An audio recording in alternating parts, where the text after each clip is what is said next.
9. The Savior Returns. Written by Celestial Rainstorm.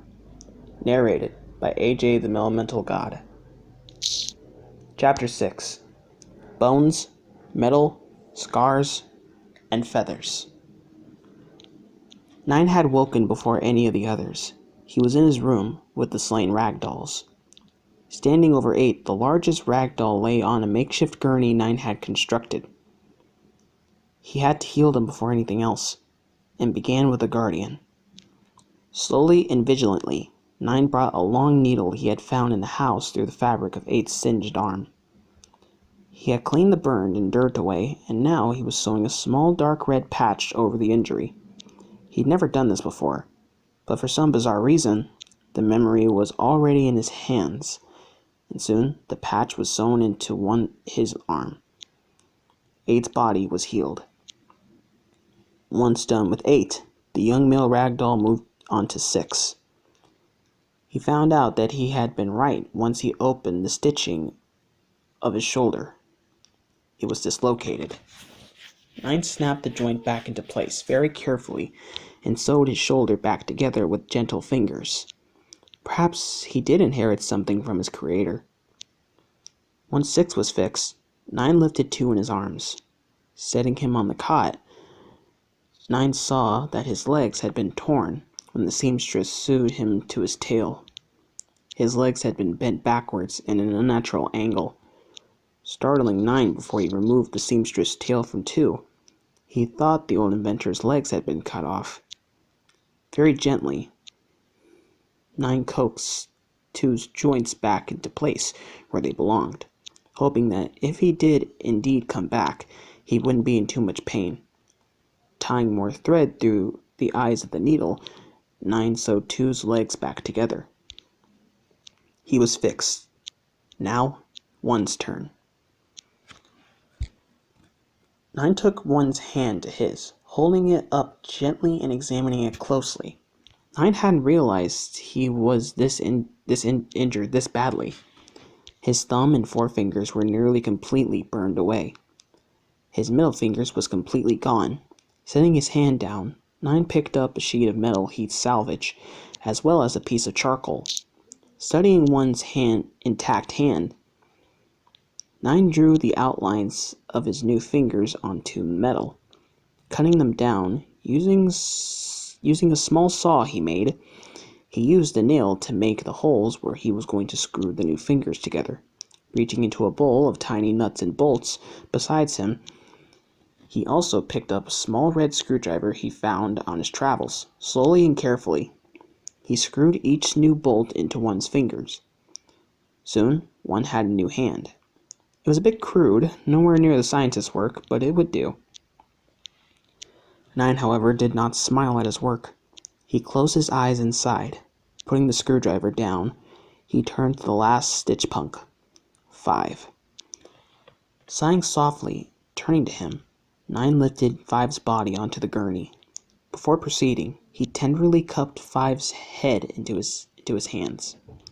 He examined the left side of the one-eyed stitchpunk's face, burned and charred. There were small melted wires that were once in the inner workings of his lost eye. 5 then gently set 5's head down before continuing. He curled his fingers into fists, nearly horrified at what he was about to do. Opening his eyes again, he took a sharp pair of scissors from the pile of supplies and leaned it very closely to 5. Carefully as not to cut anything else but the bindings, he detached the broken leather eye patch from the side of 5's face. He was successful. He removed the patch from 5's eye socket, vaguely thinking that if he had both eyes, they'd resemble each other. 9 placed the broken patch on the cot, shaking his head for a moment. He paused as he looked down at his friend. He gently touched his exposed cheek with his fingertips, looking into the dark hole that used to hold his left eye. He sighed and withdrew, picking up a new leather plate that lay beside him, cutting it to fit 5's face. 9 placed it carefully over his eye socket and sewed it into place. Finally, they were all healed. perhaps a bit crudely, but mended all the same. 9 inhaled sharply, then sighed slowly as he looked at all of them. He sat warily on an overturned jar behind him, rubbing the sides of his optics. He wanted nothing more than to sleep when he felt a hand upon his back. Looking up, he saw 7 sitting next to him. Her eyes softened. "You're almost as good as 5, she said. Laughing weakly, he managed a small chuckle, but that was it. They looked at their friends for a moment before 9 made a soft, thoughtful noise. He got to his feet and walked over the corner of the room where the wooden carts sat. 9? 7 asked, but he filled through some objects that sat in the cart. He held up a single finger. She kept quiet and continued to search through the bundle of things he scavenged, putting some of them on the floor. Then, with a slight "aha," he turned and walked over to 7 once more. Standing in front of her, her eyes widened as she saw the objects he brought forth. "I know you didn't need them, but I thought you might want them because I know they mean a lot to you. I know they protected you," he said softly, holding out what he carried in his hands. It was 7's skullmet, her spear, and shield. She took them slowly in her hands, looking down at them as she held the spear beside her. 7 sat back down beside her. She drew her fingers lightly across the skull, marveling quietly.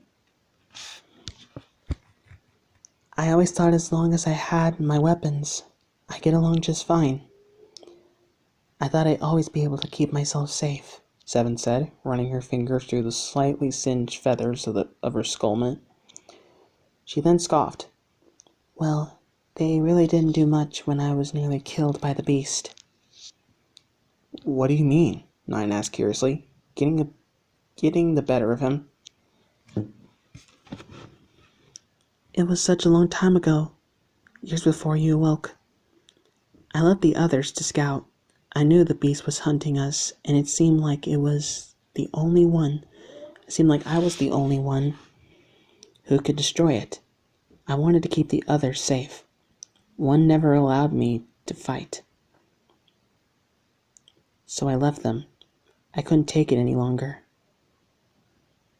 I hunted the beast. It hunted me. Every time I faced it, I always seemed as much closer to killing it before the coward ran back to the factory." 7 paused, her eyes fixed on the skull she held in her lap. "I was out in the emptiness. I remember it being early in the morning. It managed to surprise me. It managed to catch me off guard and capture me and took me back to the factory. When I woke again, I was in a bird cage. But that's how I got this." She patted her skullmet.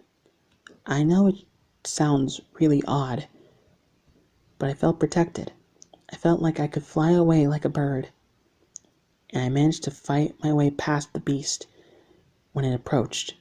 It was keeping my soul for the machine. I made it out into the emptiness again and threw it off my trail for a few days. I readied myself with these." She then touched the spear and shield. "Because I knew this was it. I had to kill it. It came and I remembered being so close. I'd broken its arm and it could barely walk. But then it overpowered me for one single shot in one single second. I remember struggling, knowing I couldn't back down. I managed to get out of its grip and knowing I could destroy it, but then it threw me into a wooden plank. It was covered with nails. And when I felt the largest one get to my back, I couldn't get up. I could only lie on the ground, trying to stay awake. It was coming for me. I think it was either going to take me back to the machine or kill me. Then I heard 5 come, and I blacked out. Next thing I knew, I was lying in 5's room. He had injured the beast and brought me home to fix me up. He had made sure to keep one away from me as I healed. I only stayed until I was well enough to walk again, and I left immediately. That's that. How this happened." She finished softly, and a bit sadly, turning away from 9 and showed him the red patch sewn into her back, concealing over half of her number, half of her identity. He reached up and touched it, astonishing and aghast at she suffered so badly. However, he dropped his hand when her fingers were mere inches from her scar. "I know you're stronger than anyone I've ever known," he said, marveling at her. She turned back at him, giving him a small smile. "Thank you. Thank you for all you've done. I'm sorry for doubting you," she said, and gazed at her. The dull gray light that streamed over the room pathetically seemed to make a silvery glow resonate from her, and his metallical heart sped in pace. Her face was so beautiful, her eyes mesmerizing him. Why? 7 raised her brows as he stared at her, glancing over her shoulder to see what he was so fixated on. 9 realized he'd been staring and quickly averted his eyes, clearing his throat in embarrassment. Why did he just stare at her like that? Let's get back to the twins. We've been away from them for a while." 7 nodded and got to her feet. 9 followed. "Come on, they've really missed you," she said. The 2 walked out of the room, leaving the others to rest until tomorrow. The rest of the day passed by very quickly. 3 and 4 seemed overjoyed to see 9 when he entered the room with 7. They leapt to their feet and wrapped their arms tightly around him, burying their face in his shoulders. As he hugged them back, he found himself being thankful that he had them in his life, especially now when he needed some happiness as they all did. End of chapter 6.